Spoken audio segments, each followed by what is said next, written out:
Hello दोस्तों, welcome back to education भैया। और आज की वीडियो में हम लोग पढ़ने वाले गोइंग प्लेसेस को, जिसे लिखा है ए.आर. बार्टोन ने। अगर तुम लोग को ए.आर. बार्टोन नाम याद नहीं रह रहा है तो सिंपल ए.आर. बर्तन याद कर लेना। BARTAN होता है ना, बस TON लगा देना तो ए.आर. बर्तन भी बोल सकते हो। बस याद करने के लिए, मैं डिसरिस्पेक्ट नहीं कर रहा हूँ ऑथर को। ये एक मॉडर्न राइटर है जो कि ज्यूरिक में रहते थे और इंग्लिश लैंग्वेज में अपने राइटिंग्स को लिखा करते थे। और इस चैप्टर का जो थीम है ना, वो है adolescent fantasising and hero worship के ऊपर। एडोलसेंट का मतलब होता है ना कि जो भी 13 से 17 साल के बीच के जो भी लौंडे लौंडिया होती है ना, उनको एडोलसेंट कहते हैं। फॉर एग्जांपल टीनेजर्स को ही ले लो, वो बहुत ज्यादा फैंटेसाइज करते हैं, वो बहुत ज्यादा डे ड्रीमिंग करते हैं। मतलब कि जब तुम लोग भी टीनेजर हुआ करते होगे, मतलब अभी भी तुम लोग टीनेजर्स ही हो शायद, तो तुम लोग भी बहुत सारे सुपर नेचुरल चीजें सोचा करते होगे, जैसे कि मैं इनविजिबल हो गया तो ये करूंगा वो करूंगा, आयरन मैन का सूट मिल गया तो मैं बहुत बड़ा सुपरस्टार बन जाऊंगा, लोगों को बचाऊंगा, दिस दैट, बहुत सारे तुम लोग डे ड्रीमिंग करते होंगे। तो ये सब होता है एडोलसेंट फैंटेसाइजिंग। और हीरो वर्शिप का मतलब होता है जैसे हम कुछ लोगों को देख के एडमायर हो जाते हैं और उनके जैसा बनना चाहते हैं, या फिर एक तरह से हम उन्हें पूजने लगते हैं। तो यही थीम है हमारे इस चैप्टर का, गोइंग प्लेसेस का। तो चलो चैप्टर को डिटेल में पढ़ते हैं, तब अच्छे से समझ में आएगा कि ये चैप्टर हमें क्या बोलना चाहता है, क्या बताना चाहता है। और देखो, अगर तुम लोग नए हो तो चैनल को सब्सक्राइब करना मत भूलना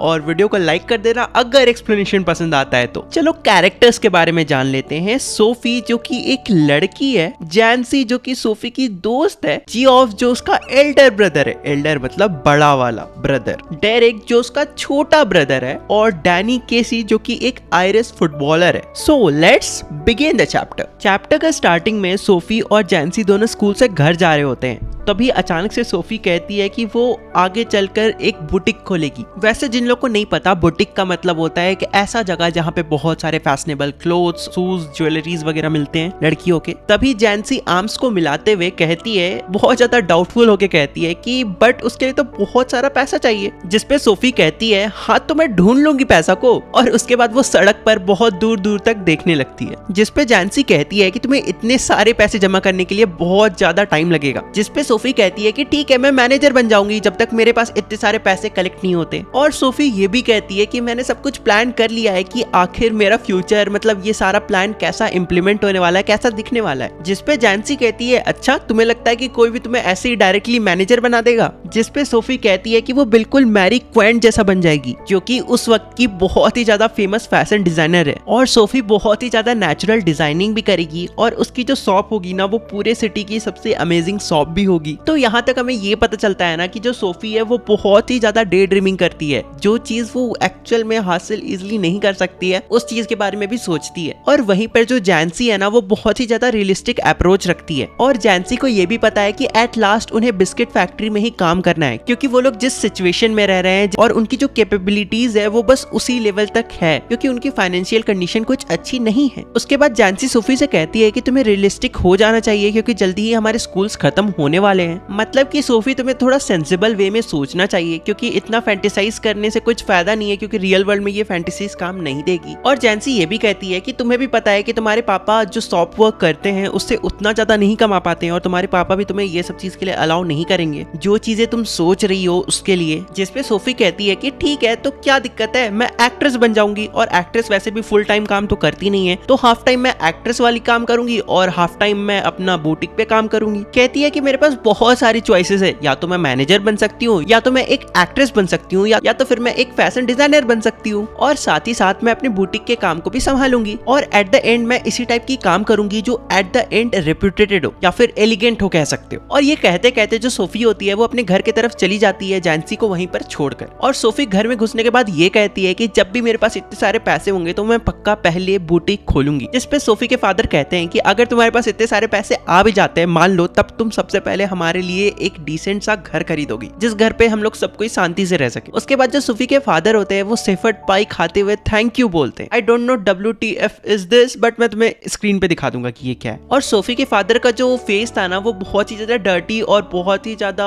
पसीना वाला, समझ सकते हो ना, वैसा स्वेटी दिख रहा था, क्योंकि ऑब्वियसली वो बहुत ज्यादा काम करके घर आए थे। जिसपे सोफी के जो छोटे भाई होते हैं, जिनका नाम डेरिक है, वो कहते हैं, मतलब वो कहता है कि इसे लगता है कि पैसा पेड़ पे उगते हैं। उसके बाद सोफी अपनी मदर की तरफ देखती है, जो कि झुककर सिंक में काम कर रही होती है, मतलब बेसिकली बर्तन धो रही होती है। तभी सोफी देखती है कि उनकी मदर ने जो एप्रन पहन रखा है ना, उसका जो नॉट है वो कितना अनटाइडी है, मतलब काफी अजीब तरह से बंधा हुआ है, बहुत डेलिकेट है। फिर सोफी ये भी कहती है विंडो की तरफ देखकर कि शाम हो चुका है और उनके घर में जो खाना खाना बन रहा है ना उससे बहुत ज्यादा धुआं निकल रहा है, जिसकी वजह से जो सोफी के फादर है ना वो काफी हेविली ब्रीथ कर रहे थे, खांस रहे थे भी बोल सकते हो मे बी, क्योंकि उनके घर में जो वो छोटा सा रूम था ना वो पूरे स्टोव के स्टीम से भर गया था। इससे हमें ये पता चलता है ना कि सोफी का कोई प्रॉपर घर नहीं है, क्योंकि उनके एक ही रूम में किचन भी है और उनका बेडरूम भी वहीं पे और शायद हॉल भी वहीं पे होगा। सोफी के जो फादर है वो लेफ्ट में बैठे हुए हैं और उसी के पास बहुत सारे प्लेट्स है जो कि बहुत ज्यादा गंदा है, यूटेंसिल्स है। ये सब चीजों के कारण जो सोफी होती है ना उसे उस रूम में बहुत ज्यादा सफोकेशन होने लगता है, और इसलिए जो सोफी होती है ना वो अपने बड़े भाई जियोफ को ढूंढने के लिए दूसरे रूम में चली जाती है। इससे हमें ये पता चलता है कि उस घर में एक और रूम भी है। सोफी के जो बड़े भाई थे ना वो दूसरे रूम में बैठकर अपने मोटरसाइकिल को बैठकर रिपेयर कर रहे होते हैं, और जो जियोफ थे ना उन्होंने उस मोटरसाइकिल को न्यूज़पेपर के ऊपर रखा हुआ था ताकि वो जो रूम का कारपेट था ना वो खराब ना हो। और सोफी के जो बड़े भाई है मतलब जो जियोफ है उन्हें स्कूल पास किए हुए 3 साल ऑलरेडी हो चुके हैं, और अब वो अप्रेंटिस मैकेनिक है, मतलब एक सीनियर मैकेनिक के अंदर काम करते हैं, बेसिकली एक मेन मैकेनिक के अंदर काम करते हैं। और वो रोज काम करने के लिए सिटी के बिल्कुल अपोजिट साइड में उन्हें जाना पड़ता है, मतलब बहुत दूर जाना पड़ता है अपने घर से, जिससे हमें पता चलता है कि उनके जो बड़े भाई है वो काफी ज्यादा ग्रो हो चुके हैं, वो बहुत ज्यादा ग्रोन अप है, बहुत ज्यादा मैच्योर है और मतलब बड़े हो चुके हैं बस। फिर सोफी ये भी बताती है कि उनके जो बड़े भाई है मतलब जो जियोफ है वो बहुत ही ज्यादा कम बोलते हैं। जियोफ इतना ज्यादा मैच्योर थे, इतना ज्यादा कम बोलते थे ना, तो इसलिए जो सोफी होती है वो कंपेयर करती है कि उनके मुंह से आवाज निकलना इज इक्वल टू जमीन के अंदर से मिनरल्स निकालने जितना टफ है। और जो सोफी है ना वो बहुत ज्यादा जलती थी अपने बड़े भाई की मैच्योरिटी से, क्योंकि मतलब उनकी चुप्पी से जलती थी, क्योंकि एक्चुअली उसे अपने बड़े भाई के लाइफ के बारे में कुछ भी नहीं पता था। और वो ये एज्यूम करती है ना कि जब भी उनके बड़े भाई मतलब जियोफ कुछ नहीं बोलते हैं इसका मतलब वो अपने ही दुनिया में किसी और दुनिया में खोए रहते हैं। मतलब कि सोफी को ये लगता है कि उनके जो बड़े भाई है ना वो जब भी चुप रहते हैं तब वो किसी और जगह के बारे में सोचते रहते हैं जिस जगह पे सोफी कभी भी नहीं गई है। सोफी ये भी सोचती है कि ये जगह कुछ ऐसी जगह हो सकती है जो उनके आसपास के कंट्रीज में हो जहाँ पे वो कभी नहीं गई हो, और ये सब चीजें सोफी के अंदर बहुत ही अलग तरह का इंटरेस्ट को उजागर कर देती है। मतलब वो चुप रहता है तो उस टाइम वो मतलब करता क्या है, वो मतलब उसका लाइफ में क्या हो रहा है, क्योंकि सोफी को बिल्कुल भी नहीं पता है ना कि उसका भाई एक्चुअली में क्या करता है और क्या सोचता है। पर सोफी चाह कर भी इस चीज का पता नहीं लगा सकती थी। सोफी ये भी सोचती है कि हो सकता है ये जो मेरा बड़ा भाई है ना ये कुछ ऐसे लोगों के बारे में जानता है, कुछ ऐसे इंटरेस्टिंग लोगों के बारे में जानता है जिसके बारे में ये हम लोग से शेयर नहीं करना चाहता है। फॉर एग्जाम्पल एक एग्जाम्पल लेते हैं, जैसे कि तुम ही हो, तुम अपने पेरेंट्स से रेगुलर बात करते हो और अचानक से कुछ दिन तुम ऐसा रिएक्ट करने लगते हो कि तुम अपने पेरेंट्स से बिल्कुल भी बात नहीं कर रहे हो और फोन में देखकर हंसे जा रहे हो, तो पेरेंट्स को क्या लगेगा? अगर तुम लड़की हो तो लगेगा पक्का इसका कोई लड़का यू नो, और अगर तुम लड़का हो तो लगेगा कि कोई लड़की यू नो, मतलब समझ रहे हो ना कि मैं क्या बोलना चाहता हूँ। तो सोफी को भी एग्जैक्टली ऐसा ही लगता है कि ये इंसान चुप होकर दिन भर, जब ये इंसान कुछ बोलता नहीं है तो ये इंसान किस चीज के बारे में सोचता है, क्या ये किसी जगह के बारे में सोच रहा है या ये इसके लाइफ में कोई ऐसा इंसान भी है जिसके बारे में ये हम लोगों से शेयर नहीं करना चाहता है। फिर सोफी कहती है कि दो ये बहुत ही शांत किस्म का इंसान है और ये ज्यादा दोस्त नहीं बनाता है, मतलब कि ऑब्वियसली उसका बड़ा भाई जियोफ, और इसलिए सोफी इन सब चीजों का आंसर ढूंढना चाहती थी और वो सोचती थी कि काश कभी मेरा जो बड़ा भाई है जियोफ ये मुझे ले जाए जहाँ पर ये जाता है और अपने दोस्तों से या फिर उन सब लोगों से मिलाए जिनके बारे में ये सोचते रहता है। पर सोफी के जो फादर है ना उन्होंने स्ट्रिक्टली मना कर रखा था कि सोफी को कि वो अपने बड़े भाई जियोफ के साथ कहीं भी नहीं जाएगी। हालांकि जियोफ ने इसके ऊपर अपना ओपिनियन कभी भी नहीं दिया था कि वो सोफी को ले जाएंगे या फिर नहीं ले जाएंगे। सोफी को लगता था कि उनके जो बड़े भाई है वो उसे बहुत बच्ची समझते हैं, छोटी बच्ची समझते हैं, पर सोफी बहुत ही ज्यादा इम्पेशंस थी और वो चाहती थी कि वो अपने बड़े भाई के साथ जाए, मतलब कि बाहर जाए और बाहर की दुनिया देखे। और वो ये भी सोचती है कि जो बाहर की दुनिया होगी ना वो बिल्कुल उसके घर की तरह होगी, मतलब घर का मतलब ये नहीं कि वो अपना पर्टिकुलर घर का बात कर रही है, वो अपना पूरा सिटी का बात कर रही है, वो अपने पूरे सिटी को घर जैसा समझती है। तो सोफी को ये लगता है ना कि बाहर की जो दुनिया होगी वो भी बिल्कुल उसके सिटी की तरह ही होगी, और वो इतना ज्यादा फैंटेसाइज करती है ना कि उसे लगता है कि बाहर की दुनिया उसका इंतजार कर रही है कि वो कब अपने इस दुनिया से निकलकर बाहर की दुनिया में जाएगी, मतलब दूसरे सिटीज दूसरे कंट्रीज में जाएगी। और वो हमेशा इमेजिन करती थी कि वो अपने, अरे बच्चा बच्चा क्या हो गया, क्यों भौंक रहे हो, अरे अरे मेरा बच्चा क्यूटी भाई है यार, तो मेरा एकदम क्या हो गया, ढीला तो बदला में कितना टाइम रहता है, खिलाए ना और खाएगा, खाएगा और देखो तुम्हारे लिए एक चीज है, सोफी इमेजिन करती थी कि वो अपने बड़े भाई के साथ मोटरसाइकिल में बैठी हुई है पीछे में, और उसका जो बड़ा भाई है ना वो लेदर का जैकेट पहना हुआ है, और सोफी ने एक येलो कलर की ड्रेस पहन रखी है, और उसमें एक केप भी है जो उनके ड्रेस के पीछे लहरा रहा है जब मोटरसाइकिल राइड में जा रही है वो। और जब वो लोग मोटरसाइकिल से आगे बढ़ रहे हैं तो उन्हें आसपास बहुत ही ज्यादा तालियों की आवाज सुनाई दे रही है, जैसे कि सब कोई उसका वेलकम करने में लगे हुए हैं, और उसके आसपास का जो पूरा वर्ल्ड है वो उससे ग्रीट करने के लिए सब खड़े हो चुके हैं और सभी उनके स्वागत में लगे हुए हैं। मतलब कि ये सारी चीज सोफी इमेजिन कर रही होती है उस पॉइंट ऑफ टाइम में। चलो अब रियलिटी में आते हैं। उनका जो बड़ा भाई होता है उस पॉइंट ऑफ टाइम में जब सोफी उसे देख रही होती है तब वो हाथ में ऑयली पार्ट को काफी ध्यान से देख रहे होते हैं, बहुत ही ध्यान से पकड़ कर, और जियोफ जो होते हैं ना वो उस चीज को काफी ध्यान से देख रहे होते हैं जैसे कि वो कोई एक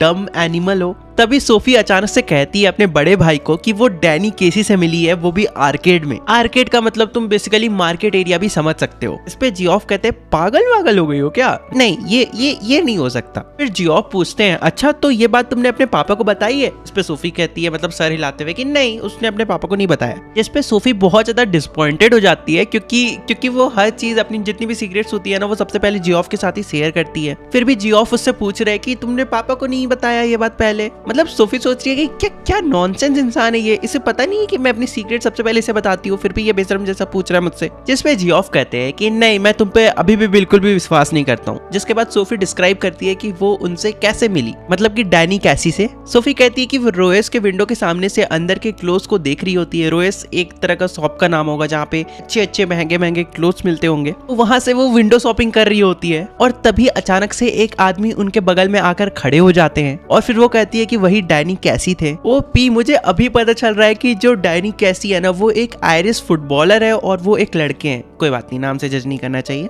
मेरा खुद का नाम भी ज्योति राज है तो फिर ज्योति लड़की, ओके कोई बात नहीं, बताना नहीं था ना यहाँ पे। कंटिन्यू करते हैं। तो फिर जियोफ कहते हैं कि अच्छा तो बताओ कि वो कैसे दिखते हैं, डिस्क्राइब करो। जिसपे सोफी कहती है कि अरे तुम्हें नहीं पता क्या वो कैसे दिखते हैं, तुमने तो कई बार उन्हें टीवी पे देखा है। जिसपे जियोफ कहते हैं कि अरे मेरा कहने का मतलब है कि वो पास से कैसे दिखते हैं ये बताओ। जिसपे सोफी कहती है कि उनके ग्रीन आईज थे और वो जितना टीवी और न्यूज़पेपर में लंबे चौड़े टॉल दिखते हैं ना, एक्चुअल में उतना टॉल नहीं है। जिसके बाद सोफी सोचती है कि क्या उन्हें अपने बड़े भाई को डैनी केसी के टिथ मतलब कि दांत के बारे में बताना चाहिए या फिर नहीं। जिसके बाद फिर वो नहीं बताती है कुछ सोचकर। जिसके बाद जो सोफी के फादर है वो अच्छे से नहा धोआ कर आते हैं और उनके जो पूरा बॉडी थे ना वो अच्छे से स्किन जो थे वो पूरा साइन कर रहे थे। मतलब कि बेसिकली उनके जो फेस और आर्म्स थे ना वो साइन कर रहे होते हैं। वो बिल्कुल पिंक लग रहे थे और उनके अंदर से सोप की स्मेल आ रही थी, साबुन की। और देखो जहां तक मुझे पता है साबुन को फेस में तो नहीं लगाना चाहिए क्योंकि वो बहुत ज्यादा हार्म करता है फेस को। इवन बॉडी में भी नहीं लगाना चाहिए। ऐसे मुझे कमेंट करके बताना आज के टाइम में कौन कौन सोप को अपने बॉडी में लगाता है। ऐसे मतलब बहुत बुरा बात नहीं है,